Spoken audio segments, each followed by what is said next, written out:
Bapa dan Putra dan Roh Kudus. Amin. Shalom Aleichem bersama Masiah. Aleichem Shalom. Saudara, kita akan melanjutkan pelajaran kita. Kita di Bible Study Sariwangi di Bandung, di rumah Ibu Feni. Kita 2 minggu yang lalu ya, atau 2 minggu yang lalu, 2 minggu yang lalu ya. 2 minggu lalu ya. Kita telah belajar mengenai wahyu khusus. Kita telah belajar bahwa dari mulai kejadian sampai kisahnya Abraham, Yakub, Ishak dan Yakub. Di situ Allah menjanjikan tentang datangnya seorang keturunan, bahwa Abraham akan menjadi berkat untuk seluruh umat manusia di dunia. Dan ternyata berkat itu datangnya melalui keturunannya, yang akhirnya di dalam keturunanmu semua bangsa di bumi akan menerima berkat. Dan telah kita pelajari, karena kata keturunan itu bentuknya tunggal, berarti menunjuk satu orang. Dan ternyata itu dijelaskan dalam Galatia 3:16, ternyata keturunan itu Kristus. Jadi isi janji-janji di dalam kisah Abraham itu adalah tentang datangnya seorang keturunan yaitu Yesus. Dan kita belajar juga bahwa Yesus ini di samping dijanjikan melalui Abraham, juga dinubuatkan melalui para nabi. Dari mana dia lahir, melalui siapa dia lahir, tempatnya dan semuanya. Itu sudah kita pelajari ya. Terus juga kita pelajari bahwa sebelum Yesus menjadi lahir dari Maria, seseorang bernama Yesus, ternyata dia sebagai firman Allah itu sudah ada sebelum lahir dari Maria. Dan dia menampakkan diri berkali-kali dalam perjanjian lama dalam wujud Malak Yahweh, malaikat Tuhan, dalam wujud Melkisedek, dalam wujud orang yang bergelut dan Ishak dengan Yakub ya, dalam wujud orang yang menampakkan diri pada Abraham, 3 orang, duanya adalah malaikat, satunya adalah Tuhan sendiri, dalam wujud yang lanjut usia dan anak manusia kepada Nabi Daniel, dalam wujud Raja Mulia yang menampakkan diri pada Yesaya dan juga pada Yeskiel. Jadi kita melihat bahwa seluruh perjanjian lama memang itu isinya tentang Kristus. Kalau kita tahu melihatnya, ya tak? Isinya memang tentang Kristus. Oleh karena itu, Kristus mengatakan di dalam Yohanes pasal 5 ayat 46, kita baca.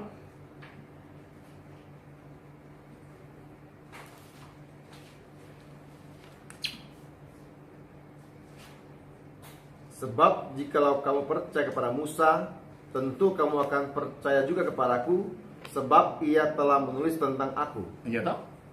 Jadi menurut Yesus, Musa itu menulis tentang Yesus. Maka kalau kita membaca perjanjian lama, bacalah dalam kacamata Yesus. Jangan terbalik. Kalau perjanjian lama dibaca pada dirinya sendiri, kita tidak ngerti apa itu. Dan kita tidak menemukan untuk Kristus di sana. Tapi kita baca dari kacamata perjanjian baru, dari kacamata penggenapannya dalam Kristus, kita terang sekali kelihatan, oh itu Kristus semua itu ternyata, gitu kan?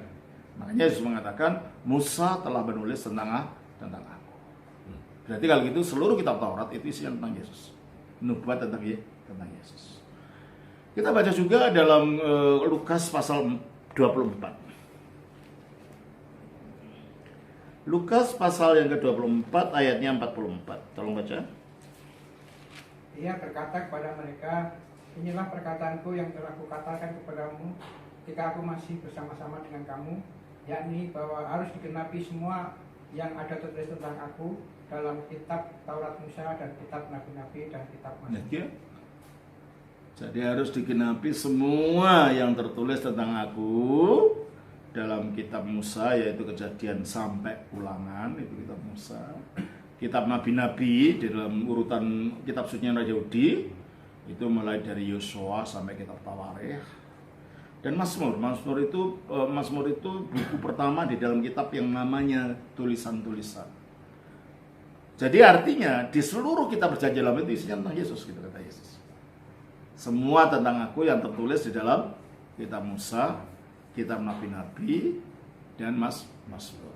Kita baca juga dalam pasal 24 dari Lukas ini, ayatnya yang ke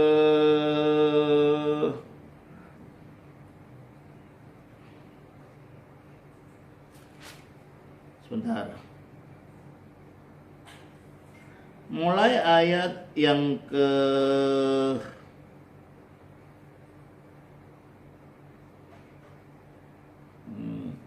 25, 26, 25 sampai 27. Pasal 24, Lukas 24, 25 sampai 27. Lalu ia berkata kepada mereka, "Hai kamu orang-orang bodoh, betapa lambannya hatimu, sehingga kamu tidak percaya kepada segala sesuatu yang telah dikatakan para nabi." 26. Bukankah Mesias yang harus menderita semua itu untuk masuk ke dalam kemuliaannya? 27. Lalu ia menjelaskan kepada mereka apa yang tertulis tentang dia dalam seluruh kitab suci. Ya, kitab sucinya orang Yahudi waktu itu adalah Perjanjian Lama. Berarti kalau dikatakan dalam seluruh kitab suci itu tertulis tentang dia, berarti tujuan kita membaca kitab suci Perjanjian Lama adalah untuk menemukan Kristus. Kristus diberitakan di dalam kitab suci Perjanjian Lama. Dua di antara yang telah kita pelajari sebelumnya. Melalui janji, melalui nubuat, ya tak? Melalui penampakan ilahi atau teofani. Itu sudah kita pelajari, ya. Dan kita baca sekali lagi dalam Roma pasal 1 ayatnya yang kedua dan 3.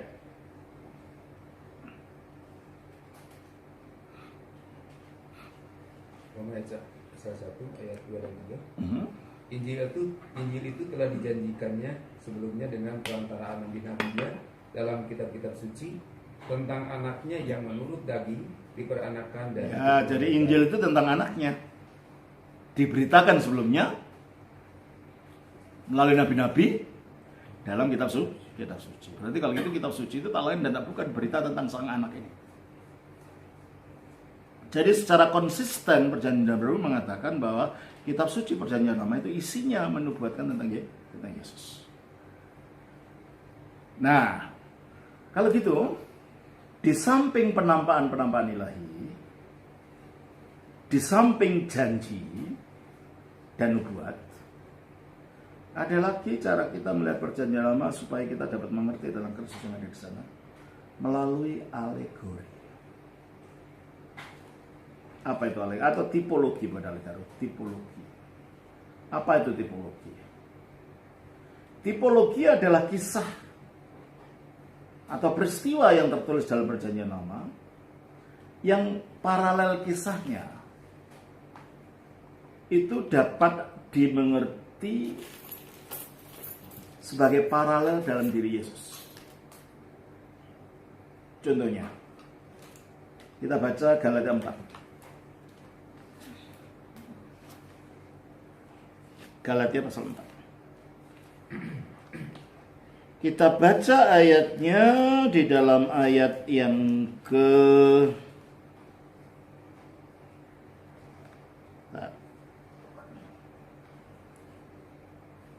Galatia 4 ayatnya yang ke ayat 1. Sebentar.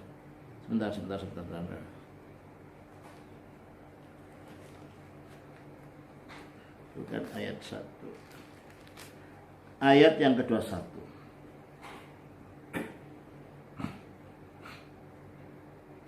Katakanlah kepadaku, hai kamu yang mau hidup di bawah hukum Taurat. Nah, ini orang-orang Kristen Galatia ini dipengaruhi orang Kristen ke-Yahudi-Yahudian yang menuntut orang Kristen harus sama dengan orang Yahudi mengikuti hukum Taurat. Maka dikritik oleh Paulus. Katakan kepadaku, hai kamu yang mau hidup di bawah hukum Taurat, padahal kamu bukan orang Yahudi, kamu orang Kristen. Sekarang ada aliran itu namanya aliran Yahudi Mesianik. Orang disuruh harus nyebut nama Yahweh, harus sabat dan macam-macam. Ini mengulangi kesalahan lama yang terjadi pada zaman para rasul. Terus, tidakkah kamu mendengarkan hukum Taurat? Ayat 22. Bukankah ada tertulis bahwa Abraham mempunyai 2 anak, seorang dari perempuan yang menjadi hambanya dan seorang dari perempuan yang merdeka. Ya, terus? Ayat 23, tetapi anak dari perempuan yang menjadi hambanya itu diperanakan menurut daging, dan anak dari perempuan yang merdeka itu oleh janji. Ya. Ayat 24, ini adalah suatu Nah, kiasan. kata kiasan itu dalam bahasa aslinya alegori. Ini adalah suatu alegori. Kisah ini ternyata ada makna rohaninya. Bukan hanya sekedar Abraham punya 2 istri. Enggak. Makna alegorinya apa? Terus kan? Sebab kedua perempuan itu adalah 2 ketentuan Allah. Nah, ternyata 2 orang ini adalah 2 ketentuan Allah. Itu alegorinya. Bukan sekedar Hagar dan Sarah itu. Tapi kedua ketentuan Allah itu namanya alegori. Apa ketentuan apa? Yang satu berasal dari Gunung Sinai dan melahirkan anak-anak Maksudnya perhambahan. hukum Taurat. Yang satu, si Hagar ini gambarannya hukum Taurat yang berasal dari Gunung Sinai. Mengapa? Sebab hukum Taurat itu memperbudak manusia. Makanya Hagar itu adalah juga budak. Itu artinya. Gitu. Artinya alegori ini ya. Terus?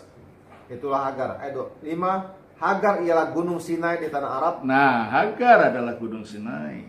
Kenapa? Di tanah Arab. Di tanah Arab. Terus kenapa? Dan ia sama dengan Yerusalem yang sekarang. Nah, Gunung Sinai di tanah Arab, di mana kitab Taurat diturunkan, itu sama dengan Yerusalem di mana Paulus hidup.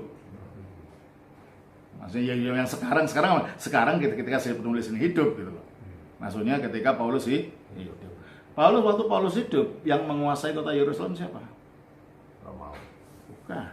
Penduduknya orang apa? Orang Yahudi. Orang Yahudi hidup di bawah apa? Hukum Taurat. Jadi kalau gitu, Hagar itu gambarannya orang Yahudi di bawah budaknya Taurat ini gitu loh. Yang tinggalnya di Yerusalem. Terus?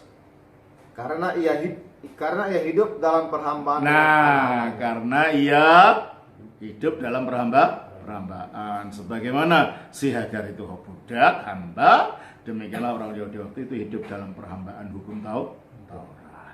Terus? Ayat 26, tetapi Yerusalem surgawi Nah, ada Yerusalem surgawi. Terus? adalah perempuan yang merdeka. Nah, itulah gambarannya Sarah yang bukan budak. Jadi kalau gitu ada Yerusalem duniawi yang itulah gambaran agama Yahudi. Ada Yerusalem surgawi yang adalah perempuan merdeka, itu gambarannya Injil yang memerdekakan dari dosa. Jadi cerita dalam perjanjian lama itu sering bukan hanya sekedar cerita gitu loh. Ada makna alegorinya. Nah, dalam makna alegori inilah kita dapat menemukan Kristus dalam cerita-cerita itu. Jelas ya?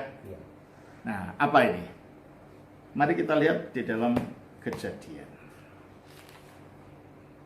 Kejadian pasal 37.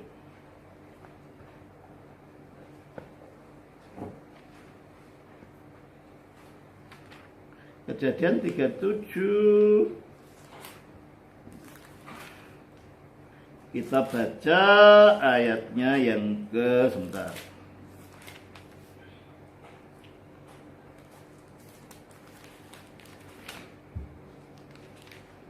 Ya. Ayat yang ke-1 dulu. Adapun Yakub ia diam di negeri penumpangan ayahnya, yakni di tanah Kanan. Inilah riwayat keturunan Yakub. Yusuf tak kalah berumur 17 tahun, jadi masih muda, biasa mengembangkan kambing domba bersama-sama dengan saudara-saudaranya, anak-anak Bilha dan Zilpa, kedua istri ayahnya, dan Yusuf menyampaikan kepada ayahnya kabar tentang kejadian saudara-saudaranya. Tentang kejahatan saudara-saudara. Israel lebih mengasihi Yusuf dari semua anak yang lain. Nah, Israel yaitu Yakub lebih mengasihi Yusuf dari anak-anaknya yang lain. Itu alegorinya. Yesus adalah anak kekasih Bapa. Inilah anakku yang kekasih. Di antara saudara-saudara itu bangsa Israel. Yesus adalah saudara dari bangsa Israel. Sebagaimana bangsa Israel itu membenci Yesus, demikianlah anak-anak Yakub yang lain membenci Yusuf. Ya kan? Ya. Tapi Yusuf memang sudah ditentukan jadi raja atas saudara-saudaranya. Sehingga dia mimpinya apa?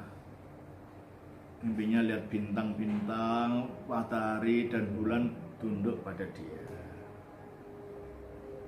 Nah, bintang, matahari dan bulan itu lambang bapak ibunya. Bintang-bintang itu lambang saudaranya. Apalagi mimpi dia berkas-berkas gandum tunduk pada dia. Ya, di satu sisi namanya lah alegori juga. Dia seharusnya tidak usah cerita pamer-pamer sama saudaranya. Nah, ini yang menimbulkan iri saudara-saudaranya. Israel juga begitu. Ketika Yesus dituduh menjadi raja, dan memang dia raja kan, mereka iri.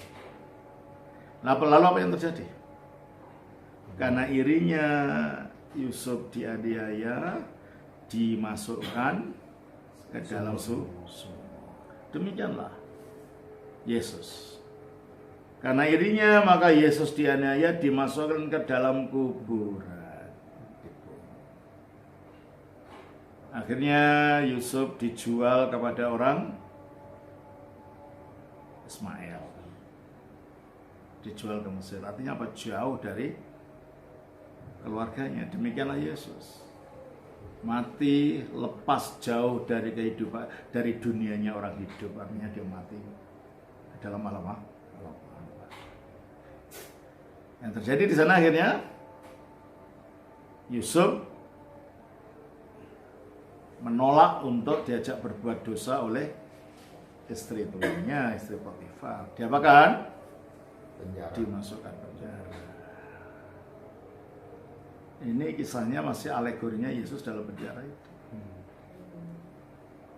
Akhirnya dalam penjara itu dia dapat meramalkan mimpi dua orang hamba Fir'aun. Ya akhirnya Fir'aun pun bermimpi. Dan akhirnya Yusuf disuruh keluar dari penjara dan dapat menafsirkan mimpinya Fir'aun. Dia diangkat menjadi orang yang kedua di tanah Mesir. Demikianlah Yesus. Dia diniaya, masuk mati ke dalam kuburan, akhirnya keluar dari kuburan itu, bangkit, dan akhirnya diangkat ke surga, duduk di sebelah kanan Allah. Inilah alegori. Dalam kisah Yusuf kita dapat melihat paralelnya dengan kisahnya Yesus. Sehingga dengan demikian Yusuf sekarang diserai oleh Fir'aun untuk apa? Untuk menguasai sembakonya Mesir gitu kan. Orang pada kelaparan, artinya Yusuf yang dapat menjadi sumber kehidupan setelah diangkat jadi raja. Demikianlah Yesus.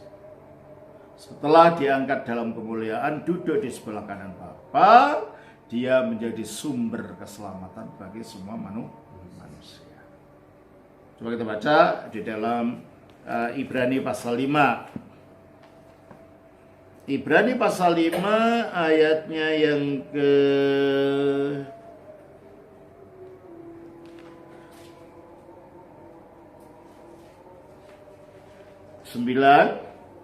8-9. Dan sekalipun ia adalah anak, ia telah belajar menjadi taat dari apa yang telah dideritanya. Ya, jadi sebagaimana Yusuf taat dengan saudara sekalian deritanya, diganggu nyonyanya, dimasukkan penjara, dijual kepada orang asing, ya toh? Demikianlah Yesus juga akhirnya taat dalam kesengsaraannya, lalu 9. Dan sesudah ia mencapai kesempurnaannya, nah, sebagaimana Yusuf mencapai kesempurnaannya dengan keluar dari penjara, diangkat jadi pangeran Mesir. Yang terjadi adalah ia menjadi pokok keselamatan yang abadi bagi semua orang yang taat kepada. nah, Yusuf pun menjadi pokok sumber kehidupan orang-orang yang datang kepada dia untuk membeli gandum. Jelas ya ini? Jadi seluruh Taurat ini kalau dibaca seperti itu, kita melihat memang Yesus yang diberitakan di sana. Ya, Kita lihat bayang-bayangnya Yesus dalam kisah-kisah ini. Ya, akhirnya apa yang terjadi? Bukan hanya mereka Yusuf menyelamatkan orang Mesir, tapi juga Yusuf menyelamatkan saudara-saudaranya pada akhirnya. Ya kan? Demikianlah oleh rasa bencinya orang Israel kepada Yesus, akhirnya Yesus dibunuh, naik ke surga, menjadi sumber kehidupan bagi bangsa-bangsa non-Yahudi. Sekarang nantinya dia juga menjadi sumber kehidupan keselamatan bagi bangsa-bangsa Yahudi. Meskipun bangsa Yahudi sekarang masih menolak Yesus, pada saatnya nanti mereka semua akan percaya kepada dia. Kita baca di dalam Roma pasal 11 ayat 25.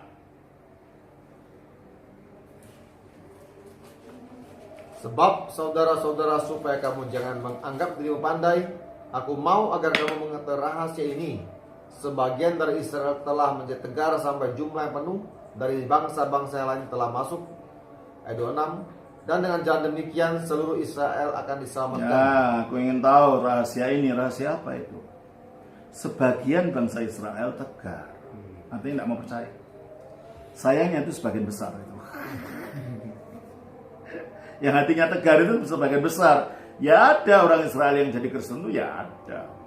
Dalam gereja Ortodoks pun ada romo dari yang tadinya rabi Yahudi yang menjadi Kristen sekarang jadi romo Ortodoks di Yerusalem sana. Ada. Saya kenal orangnya, romo, namanya Romo Alexander Winogradsky. Itu tadinya seorang rabi Yahudi dari Prancis. Akhirnya dia bertobat dan dia akhirnya menjadi romo sekarang. Romo Ortodoks yang orang Yahudi gitu. Dan saya tahu beberapa orang Yahudi yang sudah menjadi romo-romo. Yang di Amerika saya kenal 2 romo, Paul Yaroslav, Romo Bernstein, James Bernstein, itu adalah orang-orang Yahudi tadinya. Jadi ada, bukan semuanya orang Yahudi itu menolak Kristus, enggak ada yang percaya, hanya sebagian kecil. Ya. Sebagian besar masih tegar. Tujuannya apa? Coba baca lagi ayat 25 itu. Tujuannya apa? Sebab saudara-saudara, supaya kamu jangan menganggap dirimu pandai, aku mau agar kamu mengetahui rahasia ini. Sebagian dari Israel telah menjadi tegar sampai kapan? Jumlah yang penuh dari bangsa-bangsa lain telah masuk. Nah, batasan mereka tegar itu, kalau bangsa-bangsa non-Yahudi ini yang seharusnya diketahui oleh Allah untuk masuk iman kepada Kristus jumlahnya genap. Kalau bangsa-bangsa non-Yahudi ini genap jumlahnya percaya kepada Kristus di dalam gerejanya, barulah nanti orang Yahudi itu bertobat semua, dan sesudah itu apa yang terjadi? Seluruh Israel akan diselamatkan. Seluruh Israel akan diselamatkan. Seluruh nanti. Jadi nanti ada pertobatan nasional dari bangsa Israel. Menyadari bahwa yang mereka selama ini bunuh, yang selama ini mereka benci, itu adalah Mesias mereka. Makanya sekarang dalam keadaan statusnya tidak percaya ini, dari kacamata Injil Israel itu dimusuhi Allah. Coba dibaca ayat 28. Mengenai Injil mereka adalah seteru Allah. Nah, mengenai Injil mereka adalah seteru Allah. Karena siapa? Oleh karena kamu. Oleh karena kita percaya. Kalau itu Mesiasmu, orang lain percaya, kamu tidak percaya gitu loh. Orang lain tuh yang bukan keturunan nenek moyangmu gitu, bukan Abraham, percaya. Kok kamu itu keturunannya malah tidak percaya gitu loh. Ngerti ya?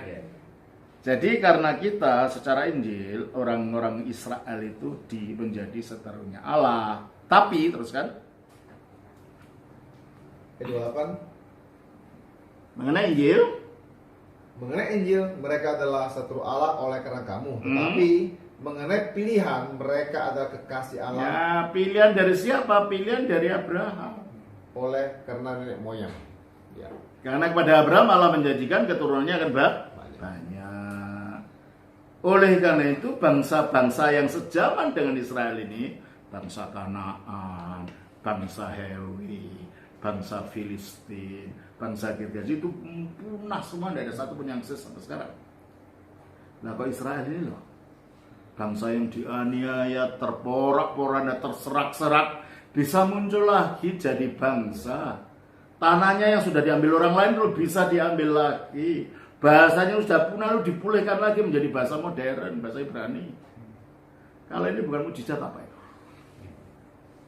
Ada bangsa sekecil itu yang dianiaya tetap eksis di dunia, nggak ada. Hanya Israel. Ini membuktikan bahwa bangsa ini bagaimanapun nakalnya, gitu loh istilahnya, karena tidak percaya, dia tetap dikasih oleh Allah. Karena mereka ditentukan nanti secara nasional mereka akan percaya pada Mesias mereka.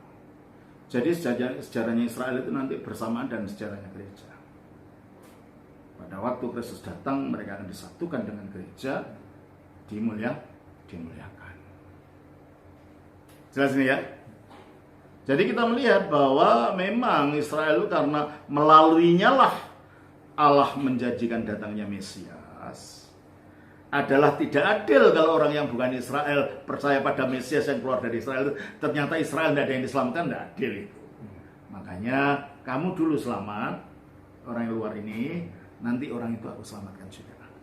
Kalau sudah genap waktunya. Jelas ini ya.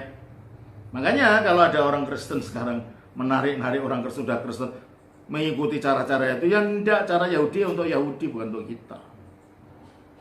Kita menjadi keturunannya Abraham karena iman dalam kesatuan dengan Kristus.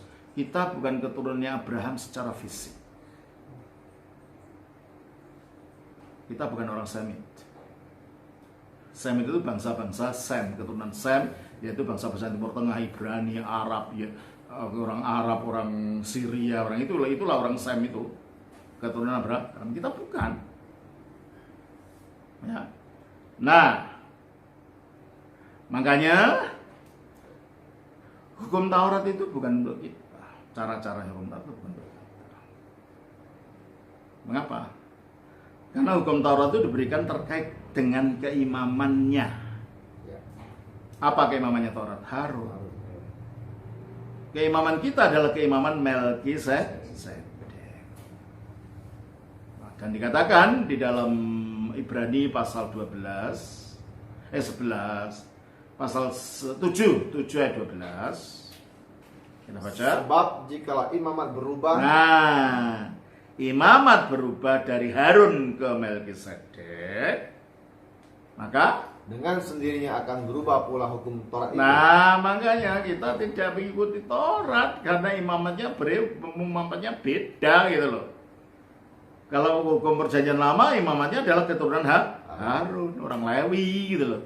Kita mengikuti imamat Melkisedek, yaitu imamatnya Yesus Kristus. Maka hukum Tauratnya ya tidak mengikuti hukum Taurat itu. Di mana imamat berubah, maka berubah pula hukum Tauratnya. Hukumnya hukum apa kalau kita? Hukum kasih karunia. Kita diselamatkan bukan karena hukum Taurat, tapi diselamatkan oleh kasih karunia. Ini ya. Jadi kalau ada orang datang mau mengontrol kita, enggak, imamatku bukan Harun, imamatku Melkisedek. Jadi aku bukan di bawah Taurat lagi, aku di bawah kasih karunia. Jelas ini ya. Nah, disitulah mengenai, jadi kita lihat bahwa Yusuf itu adalah penggambaran secara garis besar hidup Yesus sampai naiknya matinya, sampai naiknya ke surga, sampai menjadi sumber keselamatan bagi bangsa-bangsa lain dan juga bagi saudara-saudaranya sebangsa juga. Oleh karena Yusuf menjadi penyelamat bangsa Mesir, yaitu gambaran bangsa lain, dan penyelamat 11 saudaranya yang akhirnya datang ke sana memberi makanan. Demikianlah Yesus juga nanti gitu. Sekarang menjadi penyelamat bangsa-bangsa lain, maka yang didahulukan Mesir dulu kan, baru saudaranya datang. Nantinya orang Israel akan secara nasional akan diselamatkan. Itu yang pertama, alegori pertama. Nah, roh kiri yang sudah dikatakan Alkitab adalah mengenai Hagar dan Sarah tadi. Sudah nggak usah saya ulangi gitu loh. Ternyata sudah dibuat oleh Alkitab sendiri. Hagar adalah gambaran hukum Taurat, Sarah adalah gambaran kasih karunia. Hukum Taurat Intinya adalah manusia diperbudak oleh hukum. Sementara kita dimerdekakan dari kuasa dosa, iblis, dan maut melalui kasih karunia Kristus. Makanya ini gambaran kemerdekaan, gambaran wanita yang merdeka yang bukan budak, itulah gambaran Sarah. Jelas ya? Selanjutnya kategori lain. Kita baca di dalam Kejadian 22 dulu deh, 22 dulu. Ya. Kita baca dalam Kejadian 22.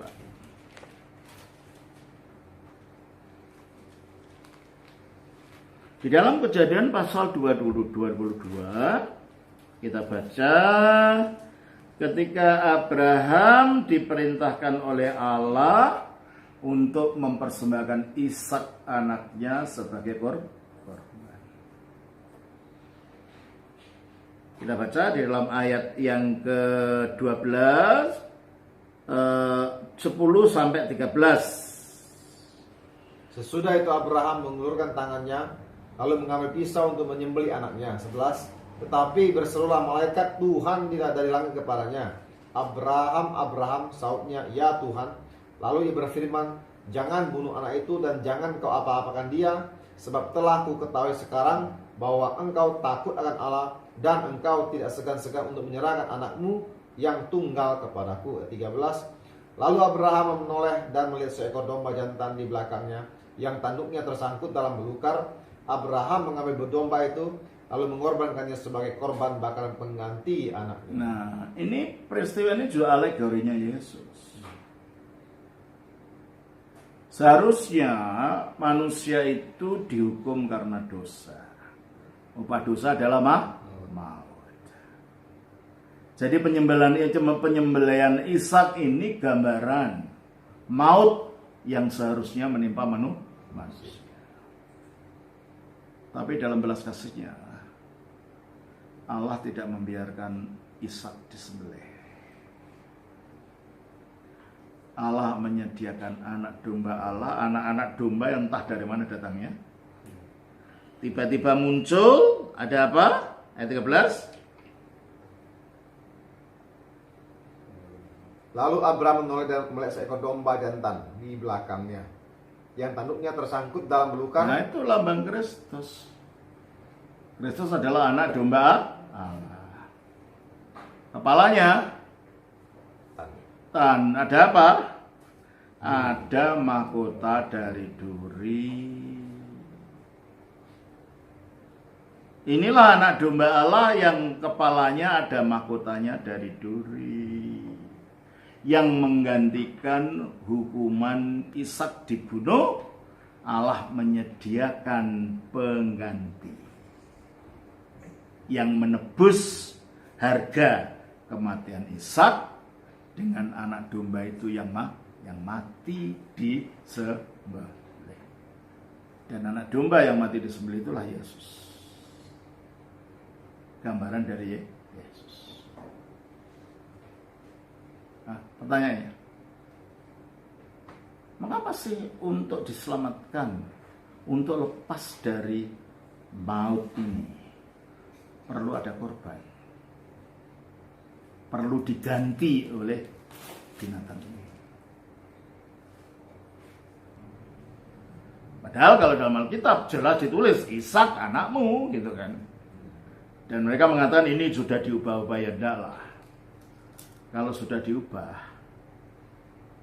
kan penulis perjanjian baru tahu itu diubah. Ternyata penulis perjanjian baru mengatakan yang disembelih ya Ishak juga. Berarti pada waktu para penulis perjanjian baru ada, kitab suci yang ada ini ya bunyinya gitu, memang Ishak. Jadi nggak ada perubahan gitu loh. Jadi buktinya harus mereka yang membuktikan gitu loh. Dengan menuduh kitab ini diubah-ubah, ya itu masalah lain kalau itu. Nah kalau itu sudah diubah, kalau penulis perjanjian baru masih mengenal Ishak yang disembelih, berarti sampai zaman perjanjian baru itu tidak diubah. Coba kita baca Yakobus pasal 2. 21 ya. Bukankah Abraham bapa kita dibenarkan karena perbuatan-perbuatannya ketika ia mempersembahkan Ishak anaknya di atas mezbah. Nah, kalau gitu, kalau betul diubah, kapan diubahnya? Karena ketika perjanjian baru ditulis masih mengatakan yang disembelih Ishak. Berarti yang dibaca penulis perjanjian baru itu ya dari kitab perjanjian tadi sampai zaman perjanjian baru belum diubah. Dan perjanjian baru masih ada sampai sekarang tetap mengatakan Ishak. Berarti kalau dan ingat di dalam tradisi Islam ada dua tradisi. Yang satu Ishak, yang satu Ismail. Kenapa kamu tonjolkan Ismail kalau yang Ishak itu lebih banyak ya, yang dukungannya jauh lebih kuat dari kitab-kitab sebelumnya. Jelas ini ya. Jadi kalau begitu memang yang disembelih itu adalah Ishak, bukan Ismail. Apalagi Ishak di sini gambaran daripada penebusan Kristus. Yang seharusnya dia yang mati digantikan dengan anak domba. Dan Kristus pun ketika datang dia disebut sebagai anak domba. Kita baca dalam Yohanes 1 ayat 29. Yohanes 1 ayat 29. Pada keesokan harinya, Yohanes melihat Yesus datang kepadanya dan ia berkata, "Lihatlah anak domba Allah yang menghapus dosa dunia." Anak domba Allah Yang menghapus, yang menyingkirkan kematian Ishak. Yang seharusnya Ishak yang mati digantikan anak domba Allah. Pertanyaannya lagi tadi saya katakan, kenapa sih untuk pelepasan dari maut? Nah, maut ini maut kekal itu neraka maksudnya. Tapi juga kematian fisik ini. Mengapa perlu ada korban? Kata korban itu bahasa Ibrani dan juga bahasa Arab. Berasal dari kata karab. Karab itu menjadi bahasa Indonesia karib. Karib itu apa? Dekat. Berarti korban itu alat pendekat artinya. Ya. Alat pendekat apa? Alat pendekat manusia berdosa dengan Allah yang Maha Suci. Logikanya gimana? Logikanya gini.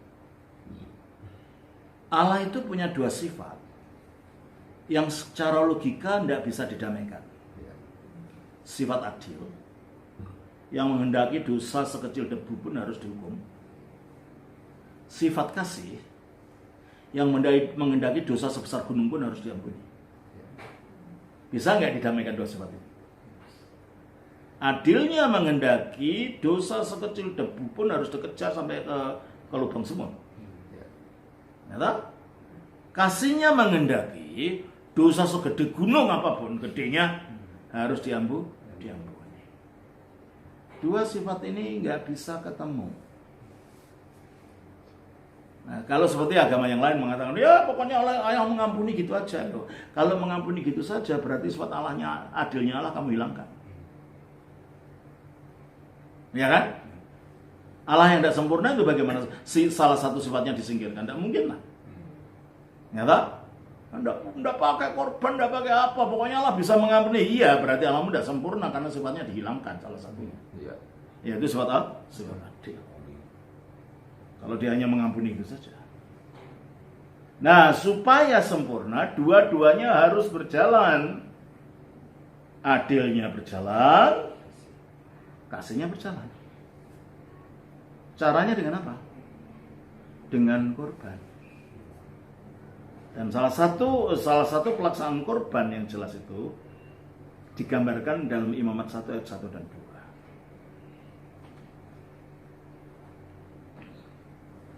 Tuhan memanggil Musa dan berfirman kepadanya dari dalam kemah pertemuan, ayat 2. Berbicara kepada orang Israel dan katakan kepada mereka, apabila seorang di antaramu berhendak mempersembahkan persembahan kepada Tuhan, haruslah persembahanmu yang kamu persembahkan itu dari ternak, yakni dari lembu sapi atau dari kambing domba. Terus? Ayat 3. Jikalau persembahannya merupakan korban bakaran dari lembu, harusnya ia mempersembahkan seekor jantan yang tidak bercela. Ia harus membawa ke pintu kemah pertemuan supaya Tuhan berkenan akan dia. Terus? Ayat 4. Lalu ia harus meletakkan tangannya Stop. Di mana diletakkan tangannya? kepala. Di atas kepala lembu. Mengapa korban ini harus dibawa ke bait Allah dengan tangan yang mempersembahkan korban itu diletakkan di kepalanya? Untuk menunjukkan bahwa dosa si pendosa yang mempersembahkan korban itu seolah-olah ditransfer pada binatang ini. Jelas? Sehingga sekarang yang menanggung dosa siapa? Binatang. Si binatang ini. Karena si binatang ini yang menanggung dosa, maka yang harus dihukum mati siapa? Ya binatangnya, maka binatangnya disembelih. Orangnya perlu disembelih lagi nggak kalau gitu? Ya enggak, karena sudah transfer, maka orang ini tidak dibunuh. Berarti orang ini menerima kasih Allah. Jadi korban ini diberikan sebagai cara menjembatani dua sifat yang konflik tadi. Makanya dengan demikian setelah adanya korban, orang itu tidak menanggung dosanya lagi karena dosanya sudah dihakimi dalam wujud binatang. Orangnya dekat kepada Allah, maka binatang ini binatang pendekat, namanya korban. Jelas ya? Oleh karena itu agama yang tidak punya korban, agama yang tidak dapat membawa orang dekat kepada Allah. Dan korbannya memang harus secara khusus korban pendamaian. Korbannya Alkitab memang darahnya ini dicurahkan sebagai bukti hidup telah dihukum. Upah dosa adalah maut. Sehingga orang ini yang berdosa ini sekarang dibebaskan dari hukum kematian ini karena darahnya telah dicurahkan. Jelas ini ya? Kita baca Imamat pasal yang ke-17.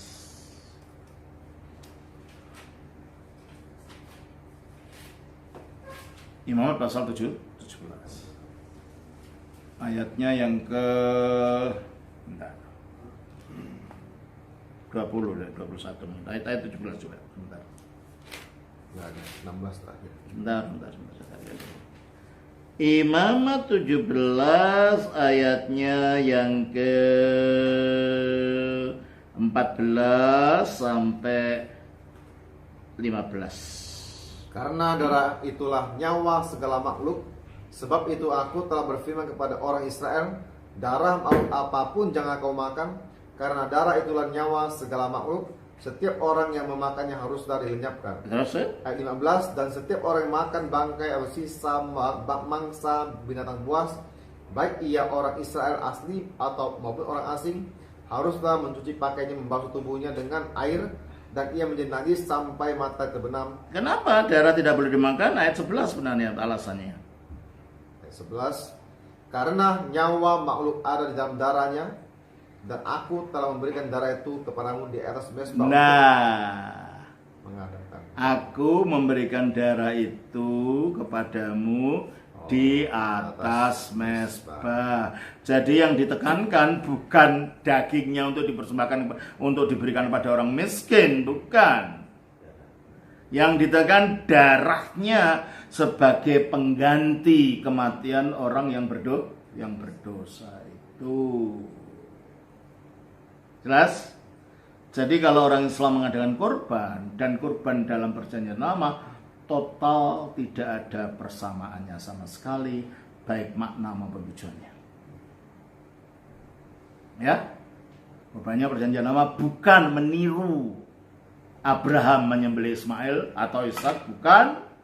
Korbannya Alkitab tidak ada kaitannya dengan Abraham, tetapi korban ini karena sebagai sarana pendekat manusia berdosa supaya dosanya dihukum sehingga dia memiliki kehidupan dan menerima kasih Allah. Bentuk luarnya aja seperti, tapi ternyata intinya enggak, korban pun enggak sama dengan perjanjian lama. Teruskan ayat tadi, ayat 11 tadi. Ayat 11, karena nyawa makhluk ada dalam darahnya, dan aku telah memberikan darah itu kepadamu di atas mezbah untuk mengadakan perdamaian bagi Ya tujuannya kan itu, enggak ada dalam Islam itu. Dagingnya hanya untuk memberikan pada orang miskin aja. Dan sebagian tradisi mengatakan nanti kalau menyeberangi jembatan di atas neraka, jembatan Siratal Mustaqim itu tergantung korbannya, kita akan naik korban itu. Kita nggak ada pemikiran seperti itu sama sekali. Binatang itu tidak akan kita tunggangi, enggak. Karena yang ditekankan adalah darah itu sebagai pendamai. Dan itulah yang digambarkan dalam Ishak. Tadi binatangnya disembelih, Ishaknya lepas nggak jadi disembelih. Binatangnya disembelih, keadilan telah dilakukan, maka kita tidak menerima itu lagi. Kita tidak dihukum. Makanya bangsa Israel tidak dihukum Allah setelah mengadakan korban. Nah, korban ini akhirnya binatang domba itu akhirnya digenapi dalam Yesus sendiri. Karena Yesus ketika lahir ke dunia ini, dia mengenakan kemanusiaan kita. Firman jadi manusia. Yang pada dirinya dia tidak berdosa. Tapi dia rela mati disalib. Mengapa dia disalib? Kita baca juga ini ada kaitannya dengan dosa. Apa sih intinya dosa? Mengapa Adam jatuh ke dalam dosa? Kejadian 2, 16, 17.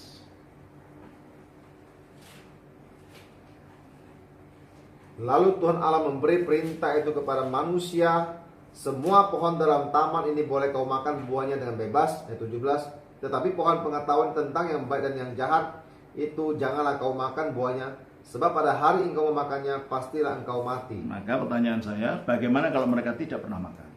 Tidak mati. Tidak mati.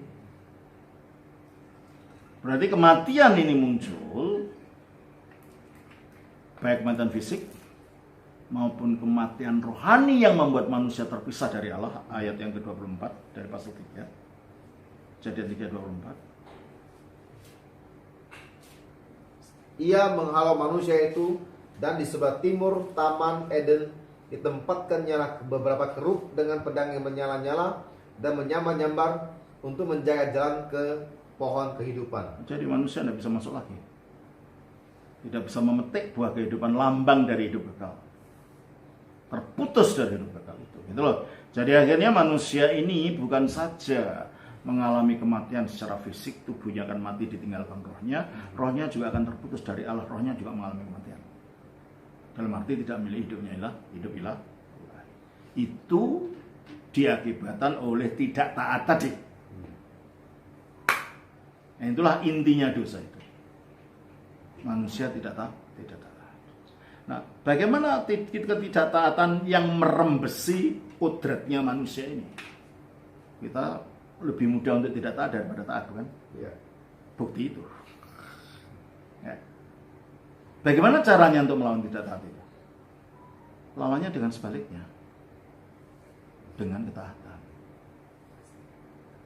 Supaya ketidaktaatan yang merupakan intinya kodrat manusia akibat jatuh dalam dosa ini, supaya manusia dilepaskan dari ketidaktaatan yang adalah dosa itu, adalah dengan ketaatan. Nah, supaya ketaatan itu menyangkut seluruh umat manusia. Yang taat harus sosok pribadi universal, yaitu firman-Nya Allah yang tadi menciptakan manusia. Dia harus jadi manusia. Sehingga ketaatannya menjadi ketaatan universal yang berlaku untuk semua manusia. Itulah sebabnya firman jadi manusia.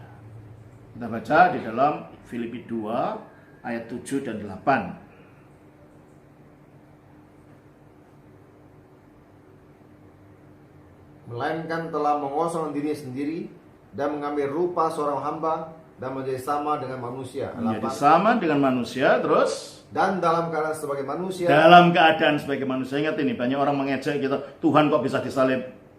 Kalau Tuhan dalam bentuknya roh yang tidak bisa disalib. Ini dalam keadaannya sebagai manusia.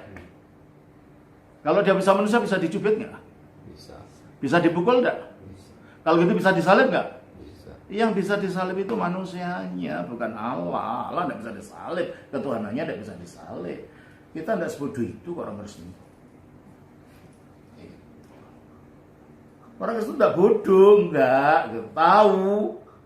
Yang disalib itu hanya manusia, dan ini memang firman yang jadi manusia itu yang disalib.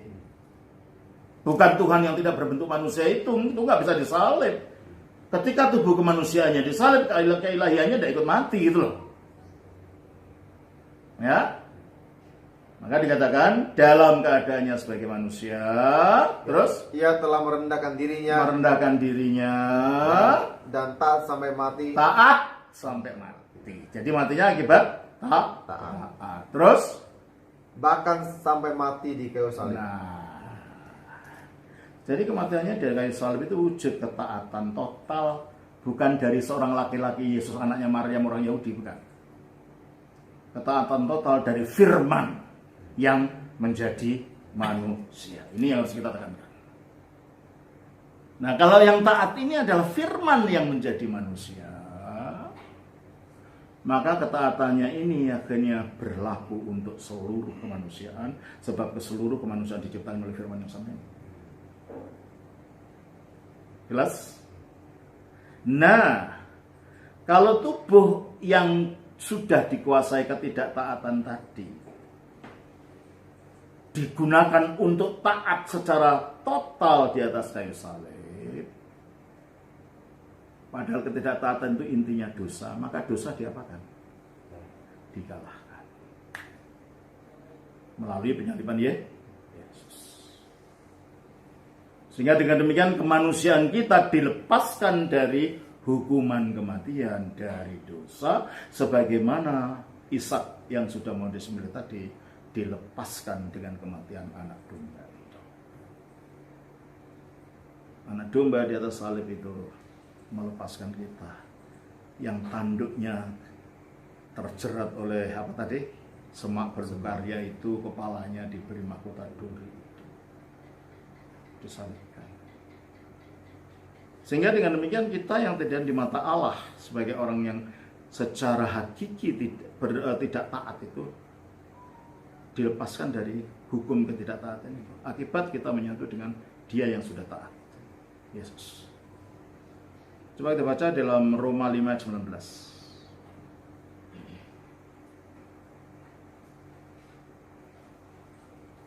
Jadi sama seperti oleh ketidaktaatan satu orang. Siapa? Ketidaktaatan seorang. Siapa ini? Adam. Kapan? Di Taman Eden ketika dia memakan buah itu, terus telah menjadi orang, semua orang telah menjadi orang berdosa. Nah, semua orang menjadi orang pelanggar itu. Sehingga kita kena efek dari ketidaktaatan Adam itu. Apa? Kehilangan hidup kekal, keluar dari Eden, tidak ada hubungannya dengan Allah, itu efeknya akhirnya. Ya. Terus demikian pula oleh ketaatan satu orang. Siapa ini? Yesus. Yesus kapan? Waktu disalib. Semua orang menjadi orang benar. Nah, itu kita akhirnya dibenarkan dari mana? Akibat kematian Yesus. Jadi upah dosa yang adalah maut yang seharusnya kita yang sandang. Kristus naik ke atas salib, masuk ke alam maut demi kita. Sehingga bukan lagi kita dituntut oleh hukuman maut itu. Mungkin kita tanya, kok kita masih mati Romo? Iya, tapi kan kita akan bangkit nanti dihidupkan. Kita masih mati karena tubuh kita ini kita warisi dari Adam yang sudah terlanjur punya benih kematian. Maka benih Kristus, benih kebangkitan akan diberikan pada waktu kita dibaptisan. Kita menerima benih ilahi itu. Jadi nanti kita akan dibebaskan dari kematian pada waktu kedatangan Kristus, ada kebangkitan. Jelas ini ya. Jadi peristiwa penyembelihan Ishak itu adalah gambaran dengan dombanya itu. Gambaran bagaimana Kristus melepaskan kita dari hukuman kematian yang harus kita terima, sehingga kita menerima kasih karunia, tidak usah mengalami mati, sebab sang domba itu telah mati untuk kita. Jelas ini ya. Nah, ini alegori yang lain. Jadi akhirnya kita melihat, oh iya ya banyak Yesus di perjanjian lama. Iya kalau tahu bacanya, kalau enggak ya kita nggak tahu itu apa sih artinya gitu kan. Dan setelah kita ngerti dari kacamata perjanjian baru, oh rupanya memang semua Kristus sudah dinubuatkan di sana. Gitu kan. Jadi akhirnya kita senang baca perjanjian. Kalau enggak kita nggak ngerti itu apa sih, binatang sebelah sini kakinya potong sana, kepala taruh situ. Kita nggak ngerti baca itu gitu loh. Ya, kita bacanya harus ada guru, dan memang harus ada gurunya. Kalau enggak bisa. Guru yang ngerti, kalau guru nggak ngerti sama aja gitu loh. Ya, gimana? Panjangan nggak ngerti. Iya. Kan guru nggak ngerti ya sama aja, diajak kebingungan sendiri gitu. Ya, kita lanjutkan. Alegori yang selanjutnya adalah ketika Yakub melarikan diri. Setelah membohongi kakaknya Esau, suruh menjual kacang merah, dan akhirnya hak kesulungannya diberikan pada Yakub. Akhirnya bohongin lagi. Kakaknya pergi cari binatang untuk diolah untuk bapaknya. Ibunya, itu kakakmu pergi. Bapakmu kan sudah hampir buta. Kamu pakai pakaian kakakmu. Nanti ini gimana? Badanku halus, kakak itu berdulu-bulu. Jangan khawatir. Disembelihkan domba, kulitnya diberi kulit domba. Segala bapaknya datang nggak tahu diraba-raba ada kulit domba. Baunya bau Esau. Ada yang ada pakai bajunya Esau kan.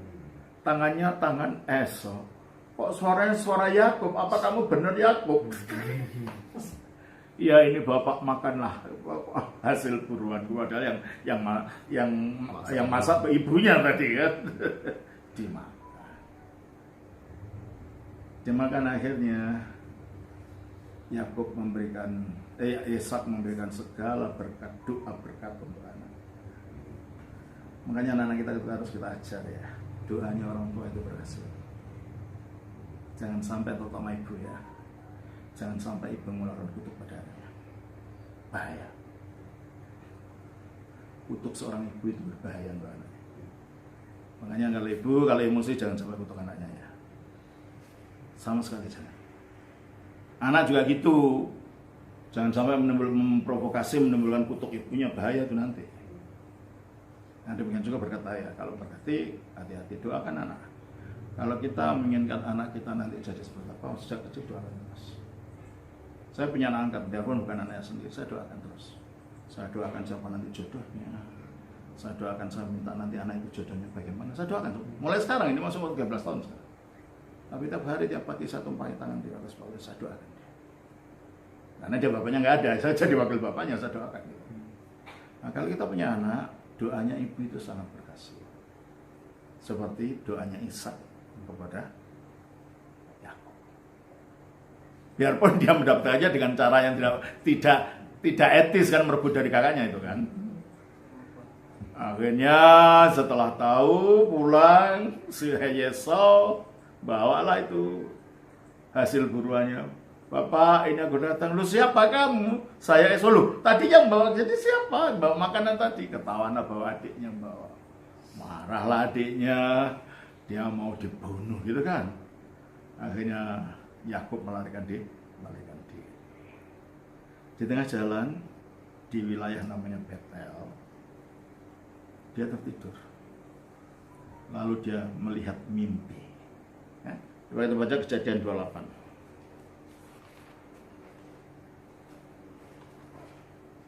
Kejadian pasal yang ke-28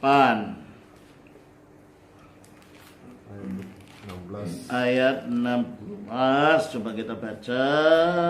Ketika Yakub bangun dari tidurnya, mulai ayat 12 lah. 12. Kejadian 28:12, maka bermimpilah ia Yakub, di bumi ada didirikan sebuah tangga yang ujungnya sampai di langit, dan tampaklah malaikat-malaikat Allah turun naik di tangga itu. Ayat 13, berdiri Tuhan di sampingnya dan berfirman, akulah Tuhan Allah Abraham nenekmu dan Allah Ishak, tanah tempat engkau berbaring ini akan kuberikan kepadamu dan kepada keturunanmu. Nah, di sini ada janji Yakub, di atasnya ada malaikat turun naik. Janji anaknya akan diberkati. Yesus mengatakan begini dalam kaitannya dengan mimpinya Yakub ini. Dalam Yohanes pasal 1 ayat 51.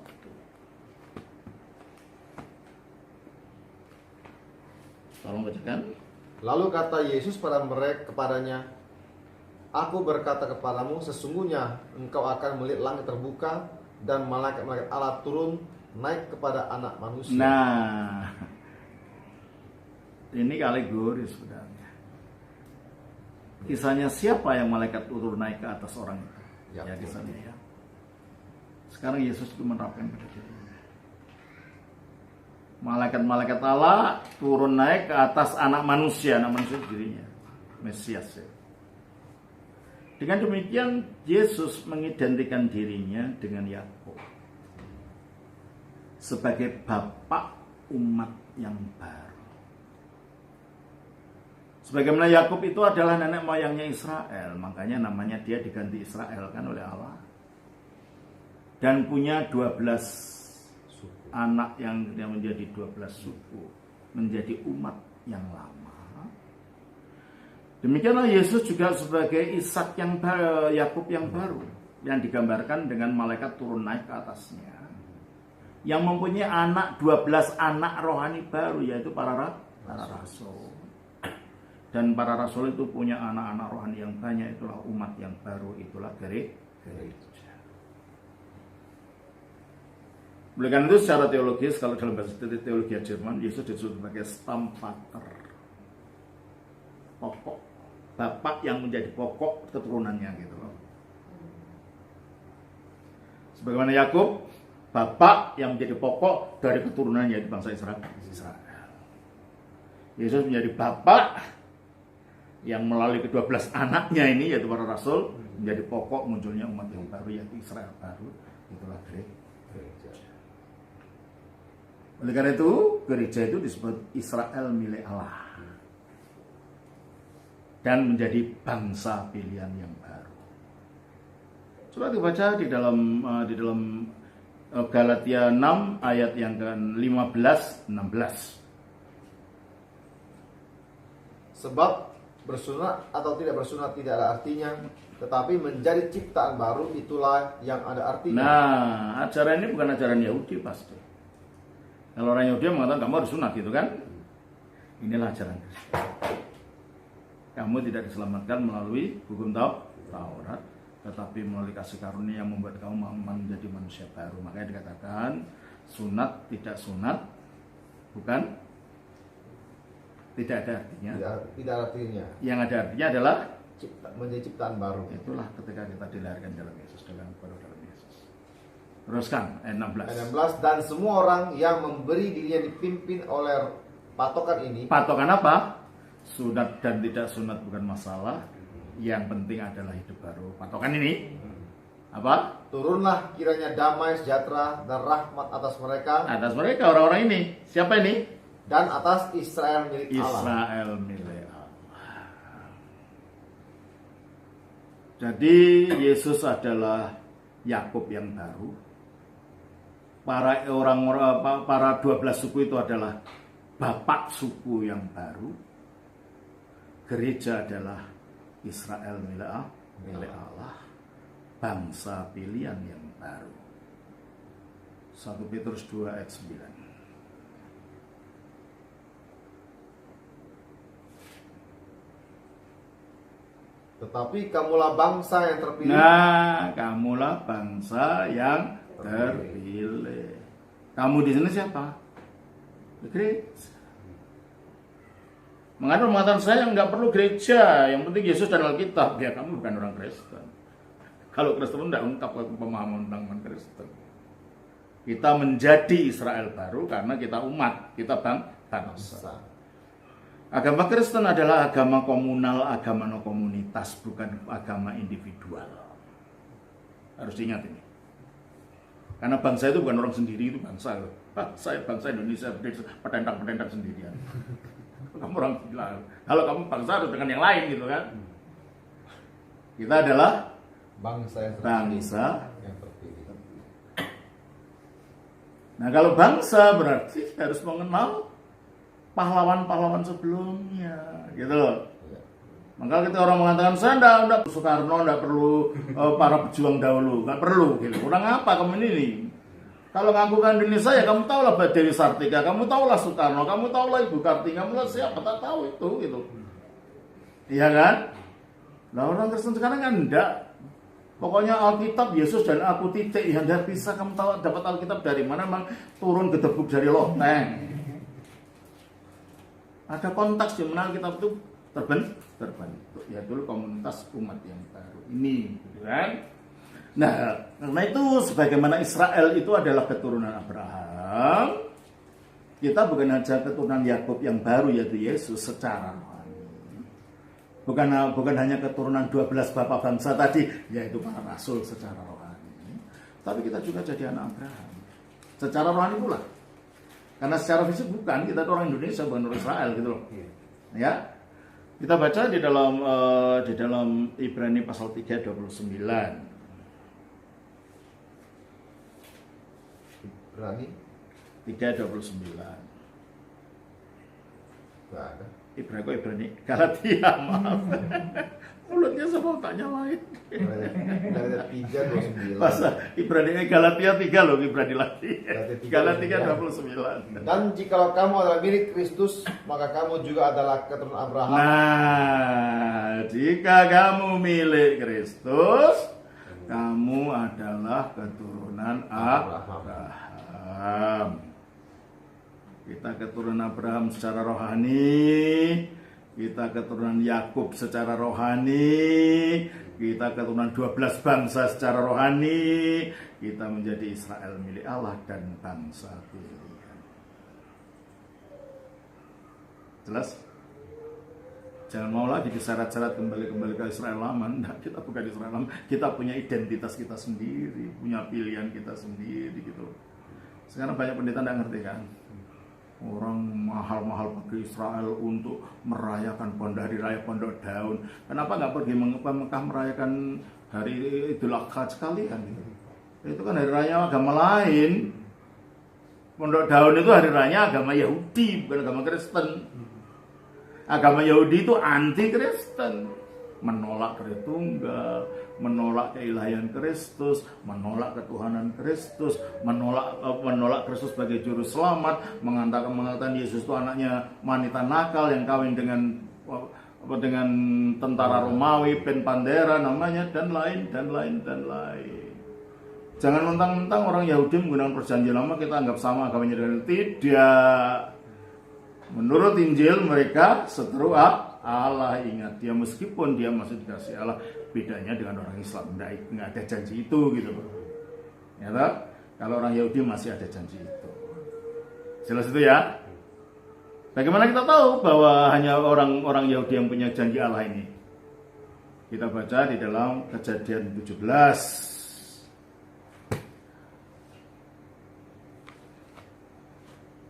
Sunat. Kejadian 17 ayat 19 lah, ayat 18 lah. Dan Abraham berkata kepada Allah, sekiranya Ismail diperkenankan hidup. Nah ini udah mulai ada pertengkaran ini. Pertengkaran hak waris yang diwujudkan dalam doanya Abraham antara Ismail dan Ishak. Biarlah Ismail yang hidup katanya. Terus apa katanya? Ya secara manusia kita ngerti Ismail juga anaknya. Tapi masalahnya sebelum Abraham kawin dengan Hagar, dia punya berapa istri? Ya 1. Dan Allah menjanjikan bahwa Abraham akan punya anak itu dengan siapa? Ya dengan Sarah. Jadi anak yang dengan Sarah itulah anak yang dijanjikan. Bukan anak yang datang kemudian yang munculnya dari kehendak Sarah, bukan kehendak Allah, bukan Allah yang perintah kan? Abraham kawini Hagar kan enggak. Karena dia nunggu Abraham nggak punya anak sama Sarah. Sarahnya nggak sabar pengen punya anak. Budaknya dapat dari Mesir suruh ngawini gitu kan. Baru punya anak. Berarti Ismail itu bukan anak perjanjian. Ismail itu anak daging dari keinginan daging gitu loh. Terus Ayat 19, tetapi Allah berfirman, tidak, melainkan istrimu Sarah lah yang akan melahirkan anak laki-laki bagimu. Nah, Sarah lah. Allah bilang tidak. Kamu boleh minta sampai nangis-nangis, tidak. Janjiku tetap berdiri, bukan kemauanmu gitu ya. Sarah lah yang akan melahirkan anak laki-laki bagimu. dan engkau akan menamai dia Ishak, Terus, dan aku akan mengadakan perjanjianku dengan dia menjadi perjanjian yang kekal untuk keturunannya. menjadi perjanjian kekal dengan siapa? Dengan Ishak, bukan dengan Ismail. Untuk siapa? Dan untuk keturunannya. Kata keturunan itu singular, tunggal. Dan tunggal itu menunjuk kepada Kristus. Bagaimana tunggal yang pada Abraham itu menunjuk kepada Kristus. Berarti perjanjian itu bukan pada Ishak secara pribadi, tapi pada keturunan ini. Yaitu Yesus. Bagaimana dengan Ismail? Teruskan. Ayat 20 tentang Ismail, aku telah mendengarkan permintaanmu, ia akan kuberkati, kubuat beranak cucu dan sangat banyak, ia akan memperanakan 12 raja. Inilah nubuat munculnya agama Islam, karena bangsa Arab menjadi bangsa besar hanya setelah munculnya agama Islam. Dalam waktu 70 tahun setelah munculnya Islam, Islam sudah tersebar dari India sampai ke Spanyol. Hanya dalam waktu tempo 70 tahun menjadi bangsa yang besar. Betul, itu dinubuatkan, bukan karena agama itu benar, berarti Alkitab kita yang benar, karena yang menubuatkan kok. Dan ternubuatkan terjadi sesuai dengan nubuat. Yang benar kitab suci ini. Ya? Yang 12 raja ini Nah, itulah maksudnya 12 raja ini adalah simbol akan munculnya raja-raja yang banyak dari mereka. Terus, dan aku akan membuatnya menjadi bangsa yang besar. ya bangsa yang besar kan. Ayat 21, tetapi perjanjianku akan kuadakan dengan Ishak. Boleh punya minyak, boleh punya ini, besar, kaya. Tapi tentang perjanjian tidak berubah. Tetap kepada Ishak, bukan kepada Ismail. Makanya ini konflik terus karena rebutan satu warisan. Ya kan? Secara fisik diwujudkan dalam konfliknya Palestina dan Israel. Secara rohani diwujudkan konfliknya Islam dan Kristen. Terus begitu nanti. Jelas ini ya? Ya ada kalanya rukun, tagan, pecah lagi gitu. Karena selalu begitu. Nah, jadi kalau gitu kembali kepada apa tadi? Kepada keturunan Abraham tadi. Jadi keturunan Abraham itu menjadi bangsa yang besar. Itu termasuk di dalamnya keturunan rohaninya. Sebab kalau jasmaninya tidak banyak, orang Israel itu berapa juta sih? Bisa dihitung dari Israelnya sendiri.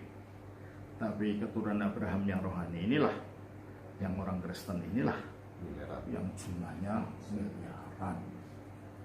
Dan agama Kristen itu agama terbesar, campur ya ini, Katolik, Protestan, Ortodoks jadi satu. Ya. Itu adalah jumlahnya 2,2 miliar. Di seluruh dunia Islam masih 1,2. Makanya terjadi di satu sisi iri. Kalau di Indonesia sih kelihatannya mayoritas, kalau di dunia enggak. Kalau di dunia adalah kekristenan masih mayoritas. Jelas ini ya? Ya, saya kira untuk malam ini saya cukupkan segitu saja. Nanti kita lanjutkan tentang wahyu khusus ini. Kita lanjutkan dengan nanti tabernakel. Ini tunggu-tunggu. Ya, itu yang ditunggu-tunggu ya.